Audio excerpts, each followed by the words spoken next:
Damas 1970, un coup d'État militaire dirigé par le ministre de la Défense, Hafez al-Assad, contre son ami et compagnon de combat Salah Jedid, un dirigeant du parti Baas et le véritable gouvernant de la Syrie aux côtés du président, qui n'avait qu'un rôle symbolique, Noureddin al-Atassi.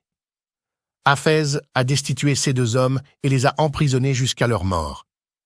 Il s'est proclamé président de la République, marquant ainsi le début de l'instauration d'un régime dominé par une seule personne. Il a reconstruit toutes les institutions et les ministères sous sa direction directe, étant en même temps le chef des forces armées du pays. Hafez al-Assad a gouverné la Syrie d'une main de fer, s'appuyant sur l'armée arabe syrienne et un puissant système de renseignement. Il a encouragé les membres de la communauté alaouite, dont il était issu, à intégrer l'armée et les services de renseignement. La Syrie s'est transformée en une grande prison, au point d'être surnommée la Syrie d'Al-Assad. Hafez a fait de la Syrie une puissance forte, tant sur le plan interne que régional. Il a construit l'une des armées les plus puissantes de la région. Cependant, cela s'est fait au prix de décennies de pauvreté et de marginalisation pour le peuple syrien. Les prisons se sont remplies de détenus politiques. Le régime d'Assad a combattu toute activité politique, qu'elle soit communiste, socialiste, libérale ou islamiste. Et même s'il gouvernait sous le nom du parti Baas, les membres de ce parti ont vu leur voix politique réduite au silence. Le régime d'Assad père a commis de nombreuses atrocités, notamment le massacre de Hama, dirigé par Rifat al-Assad, frère de Hafez, et le massacre de la prison de Palmyre.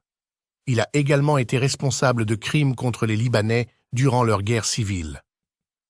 Hafez al-Assad est mort en 2000, laissant le régime en quête d'un successeur. Son fils aîné, qui était formé et préparé pour prendre le pouvoir, était mort dans un accident de voiture. Les regards se sont alors tournés vers le fils cadet, Bachar, qui étudiait l'ophtalmologie au Royaume-Uni. Bachar est rentré en Syrie et la constitution a été modifiée sur mesure pour lui. En effet, l'âge minimum pour être président de la République est passé de 40 à 34 ans, l'âge de Bachar à l'époque. Cependant, Bachar n'avait ni la sagesse ni l'intelligence politique de son père. Il a perdu les équilibres politiques en rejetant la main tendue de la France et en échouant à satisfaire les Américains. Il s'est jeté dans les bras de l'Iran et a contribué à l'édification du Hezbollah.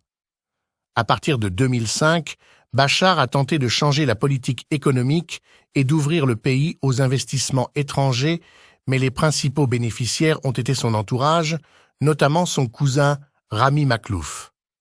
Les membres de sa famille ont accumulé des fortunes avec l'argent du peuple syrien qui s'est révolté en 2011. La révolution s'est transformée en une guerre brutale qui a duré plus d'une décennie et n'a été tranchée qu'avec l'intervention de la Russie, des milices iraniennes, irakiennes et du Hezbollah. Bachar, après avoir détruit les villes syriennes et déplacé la moitié de la population, a réussi à isoler ses opposants dans le nord de la Syrie, notamment à Idleb.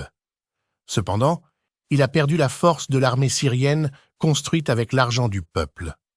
Avec l'implication des Russes dans la guerre en Ukraine et les pertes subies par le Hezbollah face à Israël, les rebelles ont repris la force sur le terrain.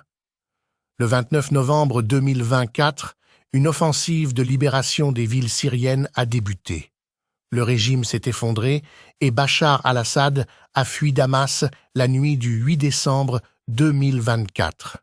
C'est sans aucun doute la date la plus marquante de l'histoire moderne de la Syrie.